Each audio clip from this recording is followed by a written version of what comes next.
El problema está en caso de que no vayamos hacia ese escenario, pero que la Fed priorice evitar la crisis financiera a luchar contra la inflación. Esa es una situación que se conoce como dominancia financiera y lo que pondría de manifiesto es que en realidad el primer mandato de la Fed no es la lucha contra la inflación, ni siquiera el crecimiento económico, sino la estabilidad financiera.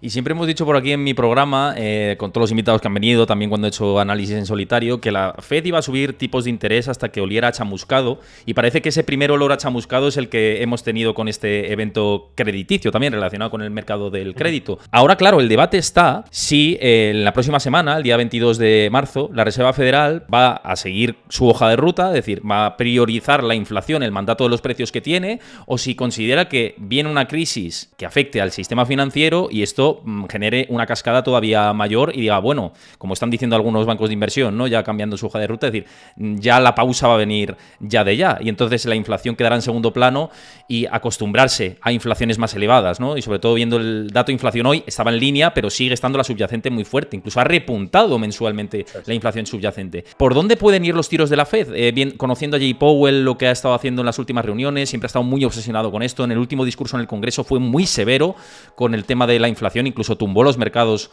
bastante. Desde tu punto de vista, ¿te parece que lo van a dejar en segundo plano ahora la inflación con este evento? No lo sé y creo que cualquiera que opine de manera muy rotunda sobre esto, salvo que tenga algún tipo de información privilegiada, pues se puede estar columpiando. Sobre esto, dos reflexiones. La primera, evidentemente si vamos hacia una crisis financiera, que no es lo que está diciendo la Fed, pero no sabemos si es lo que espera la Fed, si vamos hacia una crisis financiera como consecuencia de estos tipos de interés altos, la inflación a corto o medio plazo se va a ver influida por esa crisis financiera, lo cual es lógico que en las expectativas de inflación a corto o medio plazo de la Fed se tome en consideración la posibilidad de que estos tipos, no digamos ya tipos mayores, tensionen tanto el sistema financiero como para arrastrarnos a una crisis que modere la inflación. Si ya vamos a eso, obviamente no hace falta subir más los tipos porque ya la crisis, al menos en el corto o medio plazo, sí, será deflacionaria, ¿no? Claro, nos proporcionará esto, ¿no? Entonces, si eso fuera así, que la Fed modificara su pauta de subidas de tipos no supondría un problema de credibilidad para la Fed. Estaría en línea con su objetivo de control de la inflación. El problema está en caso de que no vayamos hacia ese escenario, pero que la Fed priorice evitar la crisis financiera a luchar contra la inflación. Esa es una situación que se conoce como dominancia financiera y lo que pondría de manifiesto es que en realidad el primer mandato de la Fed no es la lucha contra la inflación, ni siquiera el crecimiento económico, sino la estabilidad financiera. Y si hay un conflicto entre estabilidad financiera, protección del valor del dólar, protección de los tenedores de dólares, la Fed va a terminar optando por la estabilidad financiera a una costa, como decías, de una inflación persistentemente más elevada que erosiona el poder adquisitivo de los tenedores de dólares. ¿Vamos a ir en esa dirección? No lo sé, pero tengamos presente que lo que ha articulado la Reserva Federal hasta cierto punto puede ser compatible con una subida de tipos de interés. Lo que ha dicho la Reserva Federal es: yo voy a garantizar la liquidez de las entidades financieras para evitar una crisis financiera. Por tanto, ya me quito de encima el marrón de una posible crisis financiera porque yo abro las líneas de liquidez, todo lo que sea necesario para que esa crisis financiera no se produzca, pero voy a subir los tipos de interés para seguir controlando la inflación. Problema de esto, que algunos economistas dicen no es incompatible que haya un incremento del tamaño del balance de la Reserva Federal, es decir, que se suministren nuevas líneas de liquidez expandiendo el balance de la Fed y que a su vez sigan subiendo tipos de interés. Se puede luchar contra la inflación expandiendo balances y subiendo tipos. Pero si expandes el balance, tienes que subir más los tipos de lo que lo habrías subido que si no lo expandes. Con lo cual, ya no es solo que la tasa terminal de hace unas semanas es más alta o era más alta de la que esperan ahora los mercados, es que además, con los mismos parámetros que manejábamos hace unas semanas, si la Fed expande el balance, la tasa terminal debería ser todavía más alta. Claro, si la Fed sigue subiendo tipos, pero a una velocidad más pausada de la que debería, dado que está abriendo las compuertas de la liquidez, pues eso también indica una cierta dominancia financiera, una cierta subordinación de la política monetaria de la Fed a la estabilidad del sistema financiero estadounidense. Claro, muy interesante todo esto, y lo que pasa es que además el mercado en el corto plazo ahora lo que está descontando, o lo que parece estar descontando, es llegada más inminente de recesión económica, es decir, pivote rápido, porque se esperan esas expectativas de desaceleración de la economía. Incluso se está recogiendo en la revalorización del oro, porque parece como que descontaría que se ha perdido parte de la credibilidad de la moneda fiat, ¿no? Y el dólar, el movimiento que hemos tenido también recientemente. Pero ligando con todo esto, fíjate, yo he dicho durante muchos programas que hay 7 indicadores adelantados que siempre han sido indicadores adelantados de recesión económica, como curva invertida de tipos, Duncan Leading Indicator, el Conference Board de Leading Indicator, la temporalidad del empleo en Estados Unidos incluso. Todos estos apuntan ya en esa dirección y apuntaban en torno a abril-agosto, por cómo ha funcionado en el pasado, a esa desaceleración económica. ¿Tú crees que esto puede ser lo que hemos visto con Silicon Valley Bank y este tensionamiento sobre el mercado del crédito como los primeros síntomas de que esto está empezando a llegar? ¿No? Quizá, bueno, esto es bola de cristal un poco, pero sí que vamos hacia esa dirección y por eso hay esas expectativas de caída de tipos ya en junio. Ojo, el mercado ya de futuros descuenta en junio.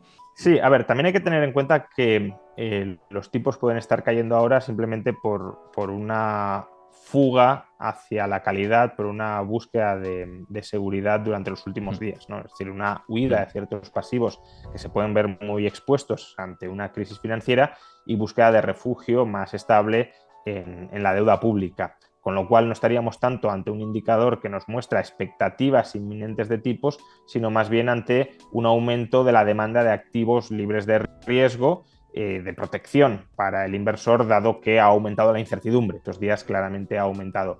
Pero sí, cabe la posibilidad, claro, de que al menos parte de esa senda esperada de tipos de interés de la Fed a corto o medio plazo esté indicando que efectivamente los inversores esperan ahora que se empiecen a recortar tipos.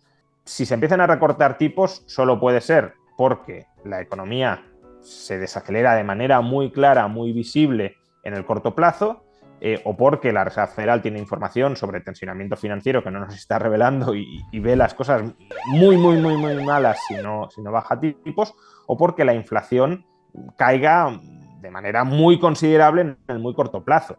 No parece que la inflación vaya a caer de manera muy considerable en el muy corto plazo. Es verdad que en marzo vamos a tener un efecto base que va a reducir significativamente las tasas interanuales, pero lo que cuenta al final son las tasas intermensuales y estas no se están moderando, al menos en Estados Unidos, y en España tenemos dudas de si lo están haciendo o no a tenor de lo que ha sucedido en los últimos 2 meses, pero bueno, hablando de Estados Unidos, no se están moderando de manera significativa y claro, lo que nos puede quedar es pues que empiecen a acumularse indicadores muy malos de actividad económica que lleven a la Fed a priorizar ese impulso a la actividad y al empleo frente a la lucha contra la inflación. Lo que pasa es que hasta el momento hemos tenido indicadores muy contradictorios, ¿no? Es decir, los indicadores quizá más retrasados muestran una fortaleza muy notable de la economía estadounidense y en cambio los indicadores supuestamente adelantados nos indican que la recesión es bastante inminente. Cabe una posibilidad entre medias, y es que la economía mundial, tanto la estadounidense como la europea y la española también, no lo hicieron especialmente bien en el segundo semestre de 2022. Hubo una parálisis clara de la economía en la segunda mitad de 2022. La eurozona, descontando Irlanda, entró en recesión, bueno, en recesión técnica no, pero el PIB se contrajo en el cuarto trimestre de 2022. España apenas creció nada en el cuarto trimestre de 2022. La economía estadounidense también mostró debilidad, pero claro, en ese segundo semestre también hemos experimentado un shock de oferta positivo en forma de precios energéticos más bajos. Y eso puede estar, de alguna manera, camuflando temporalmente tanto la persistencia de inflación, porque un shock energético positivo te está arrastrando artificialmente la inflación a la baja, como el shock energético negativo durante la primera mitad de 2022 te la llevó al 10 o al 11%, y la inflación verdaderamente nuclear no era esa, eso era consecuencia de un shock negativo de oferta, y a su vez te puede estar estimulando a corto plazo la actividad porque precios de la energía más baratos pues, te dan un respiro y un impulso. Pero claro, cuando se agote ese shock de oferta positivo, sobre todo si no recibimos otros shocks de oferta positivos, pues la inflación se va a revelar más enquistada de lo que parecía que estaba, con esa tendencia aparente a la baja, y la economía más débil de lo que quizá pensábamos que estaba. Entonces, no sé qué va a suceder, porque no tenemos bola de cristal, pero ese escenario en el que el shock positivo de oferta está distorsionando el análisis que hacemos tanto de la inflación como de la actividad, creo que hay que tenerlo en cuenta a la hora de evaluar la situación en la que estamos y, por tanto, la economía podría no ser tan fuerte como aparentemente es, ni la inflación estar moderándose tanto como aparentemente lo está. Con esto que dices del efecto base, que totalmente de acuerdo, es cierto que además me encantan mucho los análisis que hace Bespoke Investments en este sentido, que siempre saca la tabla, ¿no?, de la comparativa y de cuándo se diluye ese efecto base y demás. Y apuntaba a mes de junio-julio también como se acaba ahí el conteo, ¿no? Y ahí es como un reseteo y es muy difícil, y siempre lo hemos dicho que quizá costaría bajar la inflación del 4%, del 3 al 4%, ¿no? Que podría estar precisamente por estos efectos bases que estamos comentando. Con todo esto, ¿ves probable, porque esto es un debate que está en todos los economistas, ¿no?, y los que siguen política monetaria, ¿ves probable modificación de el objetivo de inflación de los bancos centrales del 2% a más por arriba para soliviantar una situación tensa como puede haberla? A ver, todo puede pasar. Cuando a Powell le han preguntado sobre esto, ha dicho que ahora mismo no toca, que puede tocar en la siguiente revisión de los objetivos de política monetaria, pero no ahora.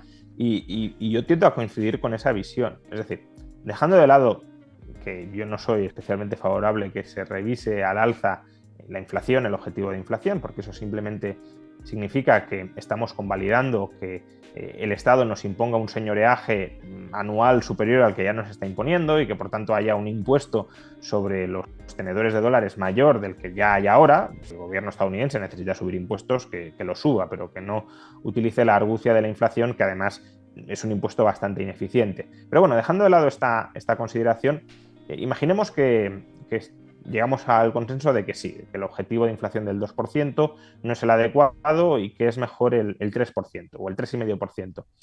Creo que el peor momento en el cual se puede cambiar el objetivo de inflación es el actual, porque básicamente se estaría confundiendo o se estaría mandando un mensaje potencialmente confuso de estamos revisando el objetivo de inflación porque realmente consideramos que es óptimo un objetivo de inflación más elevado, o porque somos impotentes a la hora de reducir la inflación del 3 o 3,5 al 2%. Porque si lo modificamos por impotencia, lo que estamos diciendo es que hasta cierto punto el Banco Central ha perdido el control de la inflación. No lo ha perdido a lo mejor de una manera extrema. Es verdad que la inflación no está al 10. Lo habrá perdido, pues, en lugar de poder conseguir el 2, solo podrá conseguir el 3 o el 3,5. Pero sí nos está diciendo que el Banco Central no tiene todas las armas para luchar contra la inflación, y coincido bastante con eso. Luego a lo mejor podemos hablar, ¿no?, de qué hace falta para bajar la inflación, porque creo que hay algunos comentarios ahí relevantes que se pueden hacer, pero nos está diciendo que el Banco Central no tiene todas las armas para luchar contra la inflación, o que al menos no está dispuesto, aun cuando haga falta, a luchar todo lo necesario para bajar la inflación hasta el 2%. Y eso, de nuevo, nos volvería a demostrar, si se revisa el objetivo de inflación, que existen otras agendas, otros objetivos que el Banco Central prioriza frente a la protección del tenedor de dólares. Y claro, cuando tienes un Banco Central que no piensa por el tenedor de dólares, sino que piensa por los beneficios de la banca, por la estabilidad, me da igual, financiera de la banca, o por la financiación barata del gobierno, o por que no se pierda empleo, ese intercambio entre Powell y Warren en el Senado, yo creo que era, claro, se le ha criticado mucho a Powell, pero es que realmente lo que tenía que decir es lo que dijo. Es decir, mi objetivo es luchar contra la inflación, sobre todo cuando la inflación está tan desbocada y el empleo está en mínimos históricos. Aparte de que sea socialmente, claro, decía, es mejor que todos los trabajadores se empobrezcan a que 2 millones pierdan su empleo, pues no tiene por qué ser así, pero incluso aunque solo fuera la pérdida de 2 millones de empleos, el objetivo de Powell debe ser ahora mismo luchar contra la inflación. Si el gobierno quiere ayudar a esos 2 millones de personas que quedan desempleadas, pues lo puede hacer, y lo debería hacer sin déficit, es decir, aumentando el gasto y aumentando los impuestos a otros ciudadanos. No es misión de Powell evitar la destrucción de empleo luchando contra la inflación. Si se evita la destrucción, mejor, claro, pero si fuera absolutamente imprescindible destruir empleo para luchar contra la inflación, Powell tiene que señalizar que está dispuesto a destruir empleo para luchar contra la inflación, porque si no, su credibilidad, es decir, su crédito como defensor de la moneda, se desvanece. Y si se desvanece el crédito del Banco Central como defensor de la moneda, la demanda de moneda se resiente. Es decir, hay menos gente dispuesta a mantener dentro de sus carteras a largo plazo el dólar. Y eso en sí mismo es inflacionista. Por tanto, aunque sea por ir de farol, Powell tiene que decir lo que dice y tiene que aparentar que su único compromiso es la inflación. Y claro, se modifica el objetivo de inflación cuando hemos llegado al 3,5, pues no es muy creíble. Si lo modificara cuando estuviera en el 2, pues diría, oye, misión conseguida. ¿Y ahora qué? Pues ahora nos replanteamos si el 2 es lo mejor o hay que subir al 3 o al 3,5. Pero claro, primero llega al 2, primero demuestra que tu mandato actual lo puedes conseguir. Y si cambias antes de conseguirlo, no va a oler demasiado bien y puedes perder credibilidad.